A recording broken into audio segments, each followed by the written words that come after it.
Hi, I'm Al Yelvington, and I'm the guy behind the camera if you've been watching my Happy Dog Farm Orchard Diary series of all the wins and losses that I've had trying to get an orchard started. And this is kind of like a new pulse on it. A couple things going on. One, YouTube told me if I don't get more followers, no monetizing. Monetizing really helps me. I expect to get dumped on monetizing for a while, but hopefully I'll provide enough quality material for you that I will get more subscribers, and that will help pay for some of the equipment that I've bought to provide better videos.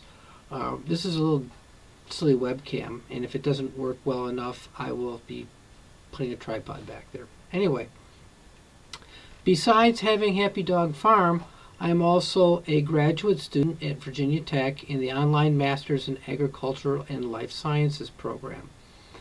Obviously, I'm at a distance from Virginia, much less Blacksburg. So part of my professional presentation is not only do I pro bono presentations for our local Audubon Community Resource Center, but I'm going to be doing these videos for you that'll be decidedly trying to take academic and make it practical. Okay? Make it practical for you. And the first in this series is going to be about fire blight. I want to get this information to you now so that you can use it and be prepared so that by April or whatnot, you'll be familiar with the software, you'll have downloaded it, and you'll be ready to start taking temperature readings, weather data, using the tool. What fire blight does for you is it helps you predict infection periods. That's when you want to be able to do your prophylactic protective sprays, be it streptomycin, be it copper, be it Serenade ASO. Whatever you're using, and you're using them in rotation, you're using them appropriately at the right times. It saves you money, and frankly, it's easier on the environment. You may only use streptomycin 4 times in a season. 4. So you want to really use those sparingly. Maybe once at full blossom, but you want to save it because if you suddenly have a hailstorm and you've got a lot of injuries, hey, you want the best and the brightest out there. Streptomycin is it. So you want to save some of those applications. It puts science behind it too. Granted, we know there's wet weather, it works against you, things like that. You want all of that to help you. And plus, honestly, if things don't go well and you have a crop loss, people ask you why, you're going to have data to show them of what went wrong, why you got it. The manual that comes with MaryBlyt is second to none in far as the operator, a farmer, a guy just trying to do it, to explain to you what fire blight is, how to recognize it, and how to mitigate it, how to respond to it. Both pruning, properly pruning, recognizing wounds, cleaning up overwintering debris and detritus that might be harboring that bacteria. It's all in the book. It's really a fantastic piece of work. Now, some things have happened. It used to be hosted by West Virginia, the software and the manual, and it's not there anymore. In fact, it's the only place you're going to find it right now is on my Google Drive. So I'm going to be putting a link down below. There's a read more thing on the bottom of a YouTube video. You really need to get in the habit of clicking that, because many times I get questions about my videos that are answered in black and white in those sections. How to build a cider press, where did I get the parts, part numbers. It's down there. So in this case, for this video, just as an introduction to fire blight, telling you what I'm going to be doing, I'm going to make sure I put that link down there to Google Drive, to that little folder about MaryBlyt.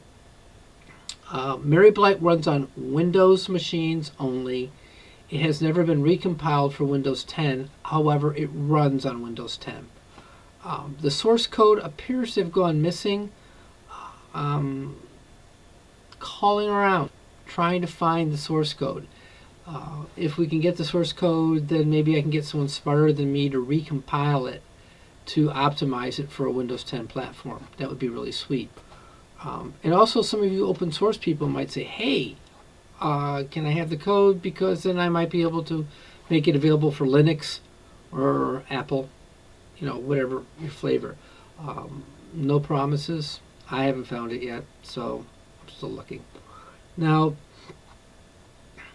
many of these videos like this are going to be shot here in the house. I have some video capture software, so I'll be able to show you screenshots and working the thing. I'll be narrating. I'm trying fancy stuff. It's going to be a lot of work, which means that it might be like every other week a video comes out.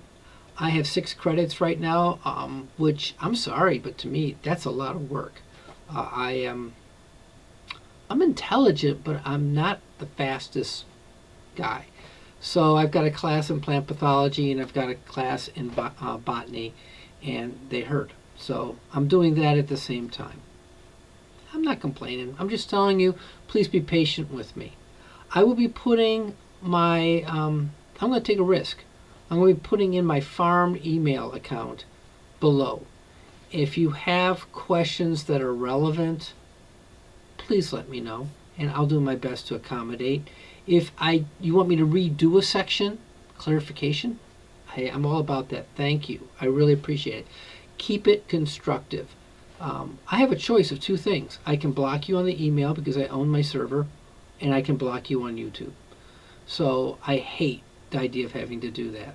Once or twice I've gotten some people who they're probably like their parents. Pity.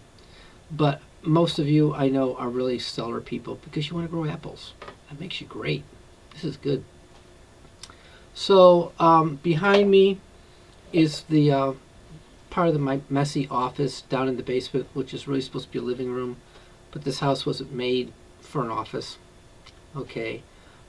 I used to be an electronics technician. I still am an electronics technician, and I hope to share some exciting stuff with you about that. One of the projects, I'm partnering with a friend who is a master gardener and a very good electronics technician also, and he's really good with embedded processors. Oh, come on. Is this, I don't know if you can see this. These are moisture detectors. And it's just a little circuit board that won't come out. It's a little circuit board that when rain hits it, electronics can detect that. And the idea is we want to build a low cost, there we go, you can see those little lines on there. Alright, we want to build a low cost weather sensor, particularly for predicting scab. Right now you have to pay a service. Fine. If you got 40, 60, 120, 200 acres of apples, you can afford to pay a service. That is predicated on you have a weather station that meets the requirements. Got to pay for that. Predicated that you have the cellular link so that you can link your data back to the service. Got to pay for that. And then you pay them for scab prediction periods. But there are some really basic rules that we want to build something that's good enough. Just good enough to say, hey, you're going into a scab period. You've had enough wetting, you've got the time and temperature, nighttime, daytime, whatever. And we'd like to keep the whole project that you could buy one standalone $200 and you'd be able to talk to it with your smartphone, or it would have an embedded web page that you could link back to your house into your internet. And so you would not have subscriber fees, you wouldn't be paying for bandwidth, it would work on your orchard. So, exciting stuff going on. Exciting stuff going on. Not much else to offer. Like I said, look below, and hopefully by the end of the summer I'll be get rid of my beer gut. All right. I have no idea if this audio is recording. I mean, if I have to shoot this over again, I'm going to scream. This is trial number 3. Okay. So, take care. Good day to you, and looking forward to more.